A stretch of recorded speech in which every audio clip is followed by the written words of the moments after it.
Mr. Rigsey is part of an international consortium of researchers and investigators.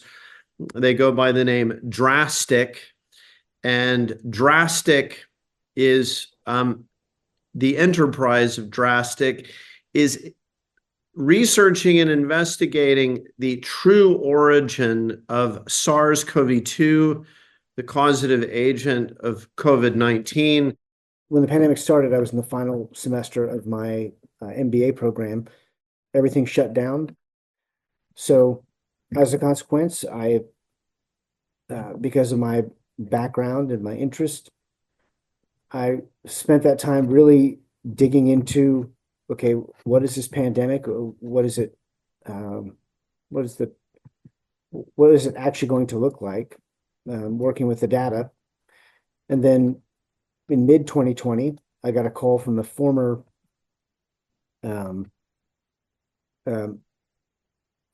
senior Marine that I worked with, who said, hey, you should look at the origin of this thing because it looks suspicious.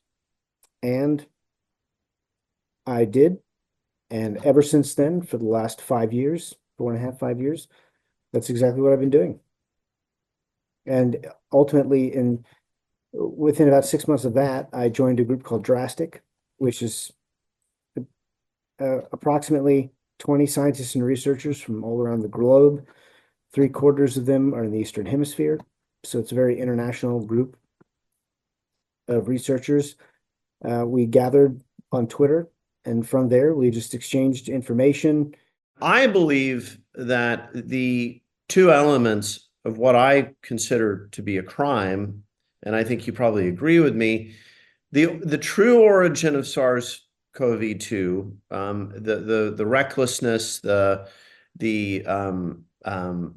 entire bioweapons program, as I perceive it. Now, you may beg to differ on that characterization, but that's one element. The second element is the concealment, the constructive, organized fraud that was committed by a remarkable number of players to conceal the true origin of SARS-CoV-2. I think it's the greatest true crime story in the history of man. Now, we know that military occupation regimes, the Germans in Poland and during the Second World War, or crimes that the Soviet army committed in Poland, these various totalitarian regimes and their military units in the 20th century committed horrible atrocities, the Japanese as well, and China, the rape of Nanking.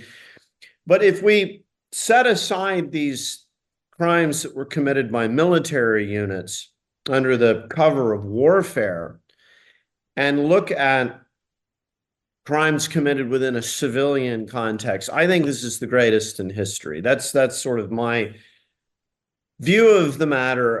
As we discussed at lunch yesterday, the difficulty in communicating with the public about this crime is, it seems to me, two elements. The scale of the crime is so vast that most people have a hard time just getting their minds around it.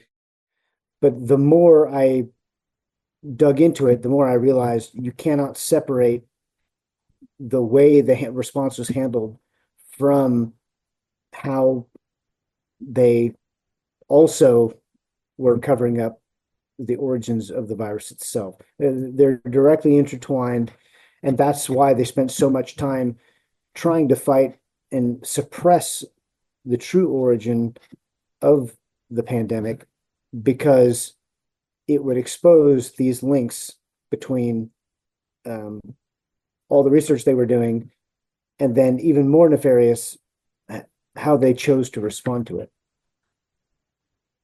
We can see from their actions speak louder than words, and their actions were all about protecting themselves rather than protecting us. The origin of the virus and the response, i.e. the vaccine and everything else, was intimately intertwined. You could not separate the two. What you end up with is a massive crime against humanity. Our response to the virus was a crime against humanity. because they knew what it was and still tried to cover up what it was from the public. And then they tried to profit from it. So I literally could not imagine a more nightmare scenario in terms of people in leadership positions taking the wrong steps and the wrong choices at every single step along the process. It's horrific.